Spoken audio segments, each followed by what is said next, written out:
to be a good leader is someone who's open to learning. And if you're always talking or responding, you're really not always listening. So being able to take that guidance and listening is to me a key asset of a leader. I agree with you 100%.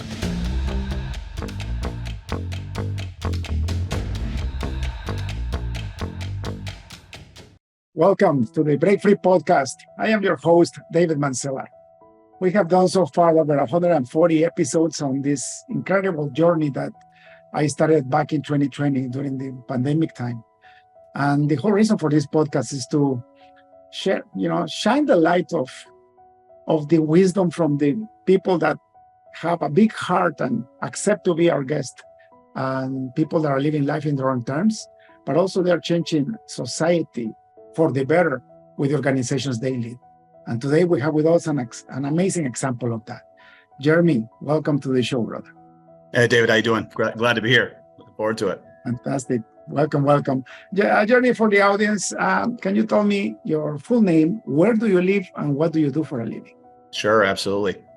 Jeremy Spinney, and I live in the wonderful West Michigan in Grand Rapids, Michigan. And I'm the CEO of a company called Altus here in Grand Rapids, located in Grand Rapids. Altus. Tell me about Altus. What do you guys do? Yeah, absolutely. So Altus is a manufacturer with a solid foundation of customers in healthcare, as well as some other verticals, but mainly healthcare. And really what we do is we work to support our partners that deliver care to patients and make sure that we're helping them get closer to patients through things like EMR carts, workflow solutions, helping embed and give AI capabilities to our practitioners who are really, living day to day to make sure that they're helping patients get better. And they're taxed more and more every day to do more, less of them in the workforce. And so anything we can do at Altus to, make their job easier from a workflow perspective, that's what we do here. That's beautiful. I'm about to release my book on AI for businesses, for entrepreneurs and leaders. And it's incredible to know that a tool is a tool, right? Like a knife, you can kill somebody with a knife, or you can cut your food with a knife. And you guys are a clear example of how you're utilizing AI to better the quality of the people. Can you expand a little bit on that, on what is it you guys are doing? Yeah, sure. So we work with partners from the software side who have, really taken things and looked at AI. And I think you got to really look at what AI is, right? Like you said, it can anything from good to bad, right? Or anything in between. And so really, when it comes down to AI, we try to find partners and we work with a couple of them, Nessa being one of them, that they have really done a great job building solutions from an AI space that really help care and sit for patients who need virtual care support, especially within acute care hospitals and others. But so we support them from a mobile cart perspective. The cart can sit in a room and it really, help keep eyes on a patient who need the support. So if your family and your loved one is in a facility, they potentially have some fall capabilities or risk. The AI really helps support them so that a caregiver can get in quicker and faster and virtually be able to monitor them to ensure that, AI is helping that first alert to say this, the patient may be getting up and maybe potential for fall and then therefore injury. That's incredible. So your patients are usually elder people? Typically, the partners we work with support in acute care, which is not always elderly, but that tends to be a high level risk for fall and some of those different capabilities. That's wonderful, Jeremy. To be a leader of such an amazing organization, it requires a lot of time and dedication, and actually starts by leading yourself. So let's look back in time. I'd like you to remember, where were you in your last year of high school? What was in your mind, and what decisions did you make after you graduated? Yeah, that's a great topic. High school for me, it was a year of enlightenment, right? For me, I come from some humble beginnings, and for me, felt like my last year in high school was like, now what?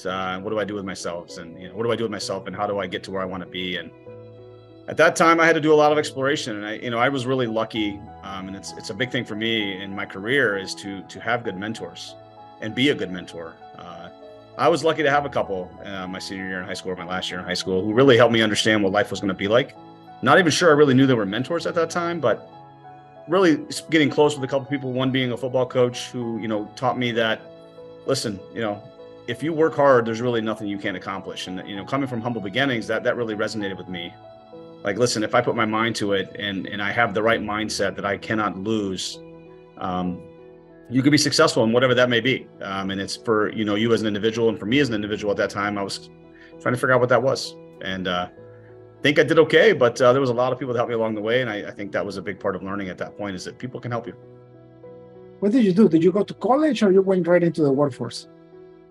I did a little of both because I needed to, right? So I, again, coming from humble beginnings, I had to get right to work. And so I went to college. I went to college full time, and then I also worked almost full time. So I did a lot of work in the evenings and weekends, supported myself through school, but really focused on, and young in my career, I actually went into clinical laboratory science. So I was a laboratory scientist as I started in the workforce. So that's what I went to college for. But I did a lot of things in between there, everything from let's see, I think I did some water softener plumbing installations to welding to all things I needed to do to get through school. So for me, it was a lot about learning a lot of different capabilities that I think, maybe have helped me in my career, just learn how to work with different types of people, with different types of backgrounds. So I look at that learning through college, being out in the workforce, doing different things, as important as being in the classroom. It's important. It's incredible that, being a laboratory scientist, I know that's a very specific technical career. It's like me becoming a software scientist, a computer engineer. Is very specific towards a discipline that is very technical, and it's hard to break out of that into leadership. It was for me anyways. How did you start growing as a leader, being in the lab of the time analyzing data? Sure. Yeah. I was pretty early on in my career. As I was looking at different things, starting to look at things a little differently as I came out of college, and having different experiences in the different parts of workforces, and asking questions like, why are we not aggregating this testing, and why are we not doing different things from a financial return perspective that's going to lower cost of patient care? I started thinking like that very early in my career, as I was doing the clinical laboratory testing. So, after a few years of doing the work and being in the clinical lab space, I started to quickly realize that my mindset was a lot more around bigger picture. How do we provide better care? How do we provide better systems and flows that help drive costs down, which healthcare costs is a big challenge for us in this country. I used to think like that very quickly in my career. So that's where I started to sort of pivot, kept staying, I stayed in laboratory science, but started to learn a little bit more and focus a little bit more on the business side of the world. That is amazing. What was your first job? How did you get it? First job out of high school, or in high school, or first job period? I know, as a professional, right? Out of college. I think my first job ever was at Arby's, which was a great job. First job as a professional was, I was in a hospital clinical laboratory, and I was doing third shift blood bank, which is essentially cross-match blood donation, and not donation, I'm sorry, but blood transfusion. So doing a lot of the cross-matching to make sure that the unit you're getting is going to match your body capabilities and not react. So that was my first job. It was probably a very intense part of my life, being on a third shift type situations where patients are really in need for care. If you're getting units of blood, you typically are needing a lot. And so having the people behind you that really care about what they're doing was important to me. And that was really my first aspect out of college. Who was your very first mentor in your career? The one that told you, okay, it's time for you to move up and become a leader? It was my boss at the time in clinical microbiology, same field, but in the microbiology side, not blood bank. Her name was Trish Somsel. And at that time, I will tell you, Trish was very on point with everything she was doing and saying, and ran a very tight ship. And at that time, I struggled with that coming out of college with great discipline, great feedback. She was a great leader from a feedback perspective. I always sort of knew where I sat with her and what I was doing well, what I needed to, opportunities I had to get better. And I learned so much from her, that discipline, having a process, caring about people, making sure that, your feedback to a person is as important as anything. Helping someone learn and grow is as important as doing a great job, in my opinion. I learned that from her, that if I didn't give feedback, or I didn't give good thought as a leader, then I'm really not doing my job. And so learning that from her, she was a big mentor of mine, learned a lot of leadership capabilities from her. And then she's sort of the one that helped me grow in my career, still is part of my career today. In fact, was a reference for the job I have today. So, staying in touch with those mentors were really important, and she was probably my first one. And it's incredible because in my case, it's funny because when I broke through to senior leadership, was working for a large lab here in Canada. Now it's international, but I became the leader of software for that company, and I quickly realized that I needed more more mentors outside in the business, not only in the computer science side. So it was the first time in my life where I got a job where not only was I needed for the software systems that I knew how to build, but also I needed to learn the laboratory practice. And that was very hard, very, very hard. So quickly, the senior vice president of science became my mentor. And so he had an inclination towards computer science too. But so between between the VP of the VP of IT and this guy, which was the VP of lab and science, they were instrumental for my growth as a professional. And it was hard, like, especially when they were starting talking about different machines and lab runs and tests and change of custody and even the jargon changes, right? Yeah, so it was a challenge, but between the two of them, they got me through, and I started growing exponentially. And I finally got to learn that in order to be a good leader, you need to be humble enough to ask questions and to look for the right answers, isn't it? That is, couldn't say it better, David. I mean, to be a good leader is someone who's open to learning. And if you're always talking or responding, you're really not always listening. So being able to take that guidance and listening is just, to me, a key asset of a leader. I agree with you 100%. How long did you last at the hospital, and what did you do after that? So I was in the hospital setting for about 12 years. And then after that, I moved into a larger organization that was more of a clinical provider of clinical chemistry and different elements of laboratory. So I moved into what I would consider the vendor side of the laboratory world. And that's where I really started to cut my teeth on sales and marketing and business operations and all the functions that have led to major career growth. And that organization was very large.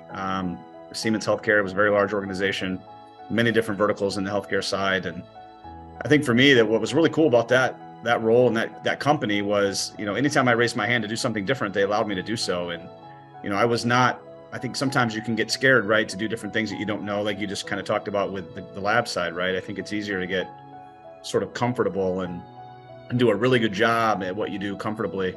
But I chose, and I think a lot of people, really try to expand their horizons, and that is, what else can I do and learn? And Siemens was really beneficial in me doing that and having the ability to go out and do different things.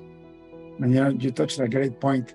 I think the best way for a technician or a technical person like you and I to grow into business is to start learning sales and marketing and get into situations where you need to utilize sales and marketing in your life.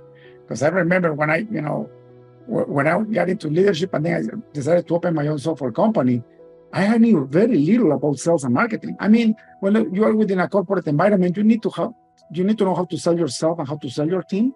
So I always had that, that ability, but not in a way where you're a CEO of a corporation and you lead the sales team, regardless whether you have a VP of sales or not. You are responsible for those sales and for the bottom line. And you need to learn how to do that. It's not just like that, right? No, and I would add to that, my favorite philosophy and saying is everybody's selling. Our production engineers on the floor are selling. Guys who are running our lines and do a heck of a job with that are selling. I mean, everybody in our company, as our philosophy is, we're selling. So it's a very valid point. For sure. So did you land into that position still as a technician, or you went into sales and marketing directly? Did you change departments? No, I went into the company in sales directly, which was a big shock coming from a laboratory scientist to a sales role. I will tell you, there were many nights of, what am I doing? Right. I would say that the fear level was high, but again, working with some mentors I had, they helped me through that. And really what I did is, listen, what do I know well and what do I not? And what I did well, I honed in. I talked with a lot of laboratory people that I knew, and that's who I sold to. And then I relied on people that were much better than me from a sales perspective to train me on the sales tactics, if you will. So I sort of had the industry knowledge, but I really had no idea how to sell, how to manage a funnel, how to manage value creation to a customer. And I relied heavily on people who knew that to help me through that transition. How long did it take you for you to become a professional salesperson? I think I'm still learning that. It depends on what your level of proficient is. I would say it was, over a couple of years, I felt like I started to really understand how to, bring value to customers and not go in and talk about a product. I think that's always can be a detriment. But how do you go in and understand what what challenges your customers have? That took, it took a little while to understand how to do that well, and go in and have real conversations. and understand, and then find something that works for everybody. It's a couple of years to get to that point where I think that's really where the value-added sales come in. That's beautiful. Yeah, for me it was shocking, especially back then when before I started selling, I was always thinking that a salesperson was probably the worst job in the world. And a lot of people have this misconception, right? They associate sales with somebody that is trying to deceive people or trying to take advantage of people. And that mistake was a huge mistake for me. I think that delayed my success for at least 5 years, until I finally realized that without sales, there is no business. Sure. Without sales, there is no free world, actually. If you think about it, everything is based on adding value. And the only way to add value is to actually talk to somebody about the product or service that you have in order for them to for better their life with what you are offering. So it's crazy. And to your point, everybody sells. What do you have to do to get your first girlfriend or to get your wife? You have to sell yourself to them, right? Yeah, you do. You do. And I would add continued product improvement. That's another way you got to keep that. Yes, true. Otherwise, you don't keep them, right? And even when you're into a marriage, I've been blessed to be married for almost 34 years. I have to keep, learning how to add value to my wife and how to actually show her that what I have or maybe my opinion could add value to her life. So she needs to decide, right? It's Absolutely crazy. When was the first time that you went into management? Let's see. I think I was roughly 28 years old, and I was moved into a position to manage what that time was basically everybody's specimens that would come into a laboratory. So if you had a blood draw, which most everybody has had one at some point, I was in charge of a team who led all that coming in. So it was a lot, and it was a big learning curve on just managing workflows. We would deal with 5 million tubes of bloods and specimens a year, and you can't lose one of them, right? I mean, every one loss is a major problem, right? I mean, it's yours, and that's a big problem. Mix them. Or mix them is even a worse problem, right? So that was my first management job, is owning that workflow and that team. And I tell you, it was probably one of the best moves in my career, because it really taught me how to understand workflows, and it really crosses paths to many different manufacturing capabilities. Many would say, what does blood or lab specimen management have to do with manufacturing? Well, it has to do a lot with Six Sigma workflows and process workflows and management labeling. It's really a manufacturing process of releasing data. So it taught me a whole new aspect of how to look at workflows and look at challenges and bottlenecks being a big one. And I would say that's what kind of gave me a springboard even to understanding sort of how manufacturing in the world works. And it's so important. I remember the largest project I ever ran as a software development lead for this huge lab. It was coast to coast, and Canada is the second largest country in the world, geographically speaking. So I had people with 4 hours time zone difference. Imagine that. And we were actually changing the way the lab ran, because there was so many bottlenecks. And we actually implemented a manufacturing processing line based on Six Sigma. Mm-hmm. And everything changed immediately. It was hard to implement, though, because people there with 20 years of experience were used to their own workflows. But we quadrupled the production line, the lab testing. And on top of that, this lab did different 9 disciplines. Like they did food testing, environmental testing, blood testing, water testing, you name it. So I remember that's what I excelled, because my upbringing was in workflow management. That's part of being a computer scientist, a software scientist, is learning how to create exceptional workflows and then automate them with the computer, right? But to your point, it was incredible. We had workstations. People had check-in and check-outs with barcodes. So we knew exactly where the samples went, so we could follow the chain of custody. At the end, we call it project sale, because basically a sample, a test sample, would just sail through the lab. Sure. It took about 2 years to implement, but that change in the way the lab worked, plus the software we wrote to manage all that, was the single strategy that 10x that business. Now they're all over North America. That's great. Incredible. Yeah, it is. And I would have to imagine that one of the biggest challenges of that is changing, mindsets, right? Change management is a huge portion of that, right? And I think it's sometimes one that's widely missed as part of it. How do we implement the software or the fix or the bottleneck repair? But until you manage change management, right? I think that's probably a big lift when you did that. Jeremy, as a leader, what has been the biggest problem that you ever had, and how did you overcome it? Biggest problem I ever had. I would say, integrations can be tough, right? I mean, I would say, acquisition integrations can be tough. And why I say that is it's a big change for everybody involved, whether it's a merger, an acquisition, or whatever that may be. And I've been through a few of those where they can be difficult. I've been on in many different roles in some acquisitions and things. And integration to me is something that requires real leadership. How do you find the best of what everyone has to bring from different cultures, different companies, different upbringings, and how do you network and find connectivity with them? And I've had some challenges to deal with that, and some of those have gone really, really well. And I think a lot of it is just caring, being a good person, wanting to understand what drives individuals, and understanding. And it goes back to our point we talked about earlier: is listening to people, right? What drives people, what's important to them, and those were some big challenges I think I've had to overcome as a whole. That's good. That's great. Any failures that you that get you to the next level? For me in my life, my biggest failures were the pathway to my biggest breakthroughs. So for me, I look back and I try not to fail on purpose, but when I actually fail miserably and I almost lose my business, for example, is when I actually broke through a different process that got me to a better place. Yeah, can you remember anything specifically that got you that? I can certainly do that. I think failures are one of the things that are probably the most undervalued thing you could do. Failures teach you, right? And I can think of a case where I came into an organization and was tasked with this, very large growth plan. And I probably didn't spend, it was pretty early on in my career of leading a very large sales organization.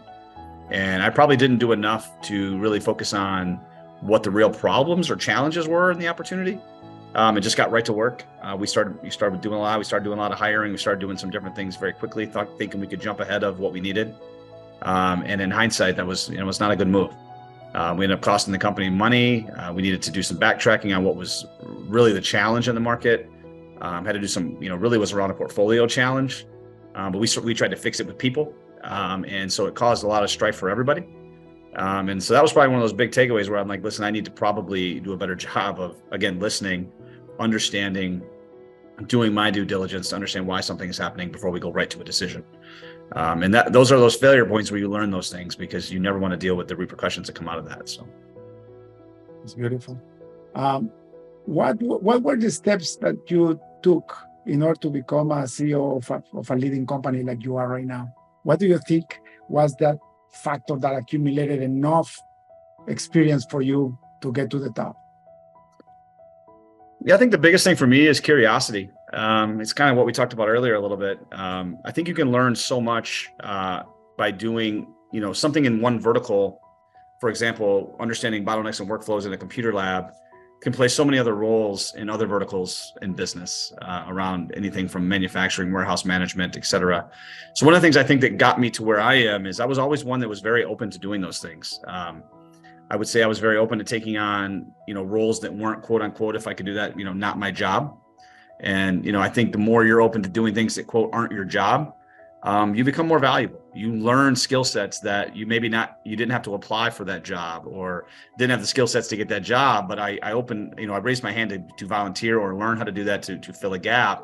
And now I can speak to that in some other job interviews and some things as I grow my career. So that's probably a culmination of what got me to this point, in my opinion, is just being very open to learning what other verticals, departments, segments are doing and need to accomplish, so that I could speak their language, and be able to be more successful in what I was doing. For example, if I'm in sales and I really try to understand what finance is looking at, it helps me in sales to be able to understand what finance is going to approve and not approve. And so I did a lot of that in my career to understand that, the different disciplines of business and people. People have different needs, wants, and things they're accomplishing based on personalities, based on job function. And I think the more you're open to expanding and learning that is what's helped me in my career to get to this point.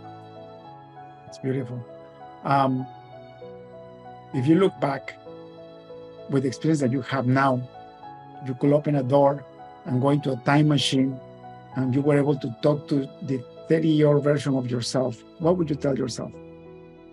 Oh, wow. That's a great question. And I'm going to get a little deep on that one. Probably slow down and enjoy your life and family. I would say very early in my career, I was, 65, 75-hour work weeks. And I think ultimately, you got to have a little more work-life balance is what I would probably tell myself. I really try to strive on doing that now. Gets a little harder in some of the roles, but I really try to make that priority of work-life balance important. And I think that's what I would tell myself at a younger age is really enjoy the journey. Stay hard, work hard, get after it, but, and spend the time enjoying the journey so the burnout doesn't occur. That's true. I had experienced burnout a couple of times in my career. And I tell you something, once you get to the point of a burnout situation, it's not worth it because by the time you're getting close to the burnout, your productivity goes down the drain anyway. Yeah. Right? And Absolutely. you're a nervous breakdown and you become a toxic person and nobody wants to talk to you and you're trying and trying and trying. And the more you try, you're spinning yourself in circles. Right? Absolutely. Have that conversation with many on my team. I always say this, they always laugh at my comment on this, but listen, you can work 12 hours a day, but if you do that often, you're only going to be useful for 4 of those. Because if you're putting in that much effort without taking the work-life balance and recovery, you may be putting in 12, but 4 are useful.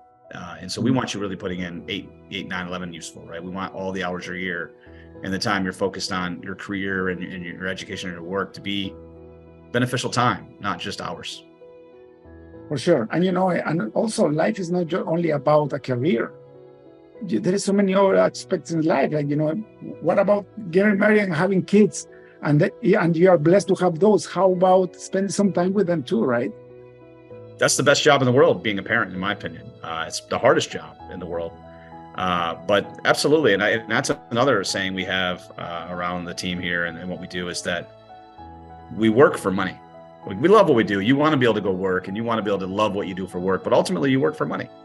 And you do that so that you can have time with your family, enjoy good things, pay your bills, be, contributive to society. But it's really, that's what it's for. And if you don't take the time to go enjoy those things that you're working so hard for, you do sort of wonder what's the point, right? So I 100% agree with that. But you know what, Jeremy, I wish I knew this back then. And my father will tell me this, my grandpa will tell me this, have a balance. But I was so young and stubborn that I didn't listen. So therefore, I saw my kids growing up horizontally, not vertically.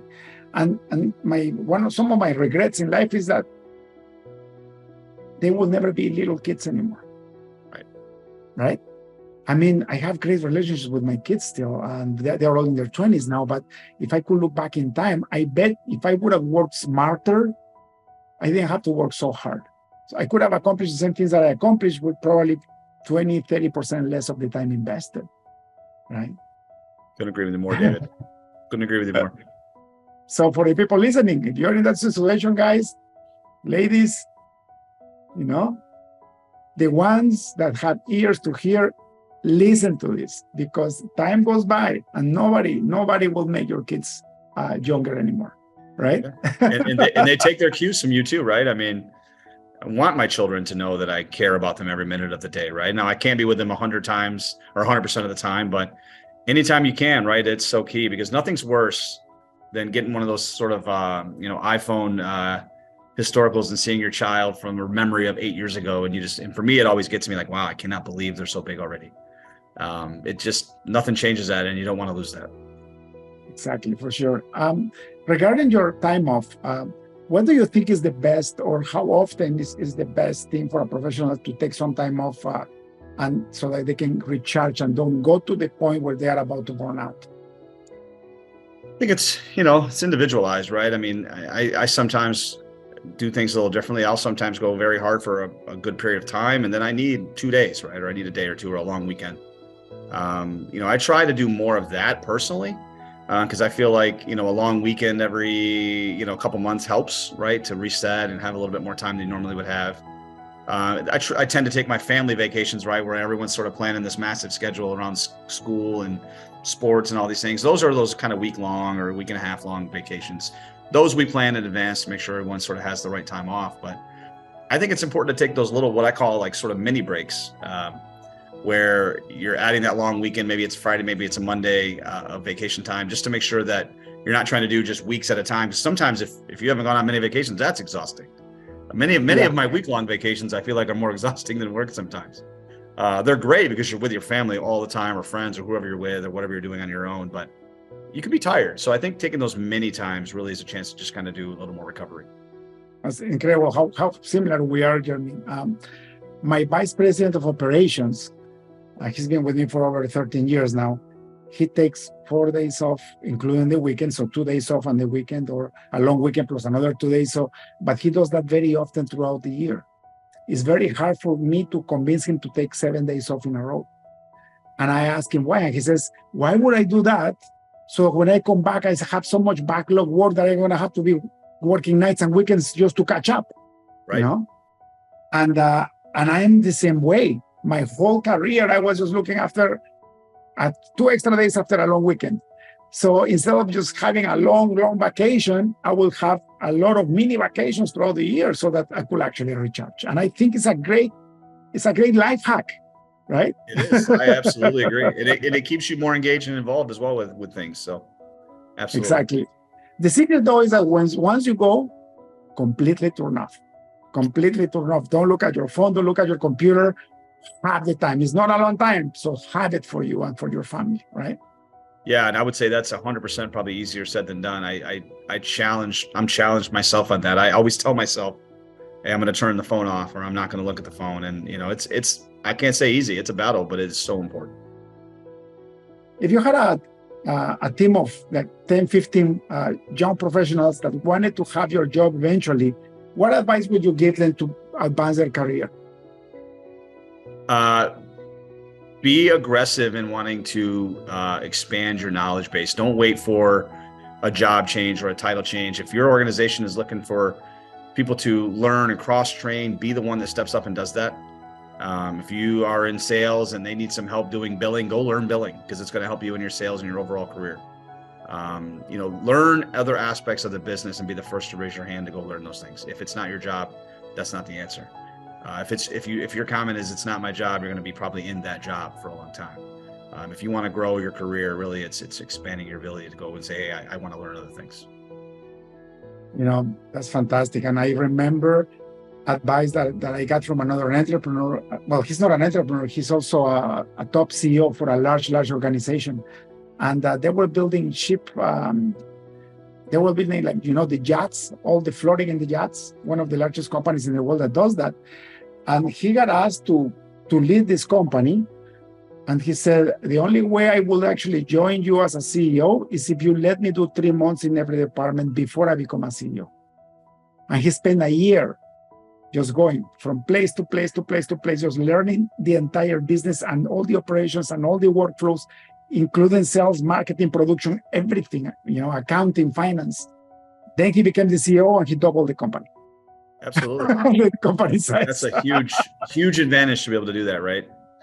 And Exactly. it allows you to speak the language, right? It's a language thing. I mean, some different verticals and departments and organizations have different ways of speaking, different, like you said, different lingo, different words, different verbiage, and acronyms, right? So spending the time to understand what drives all those different verticals or businesses really helps you be able to combine languages and make sure that things get done pretty quick. It's beautiful. Jeremy, what's next in your career?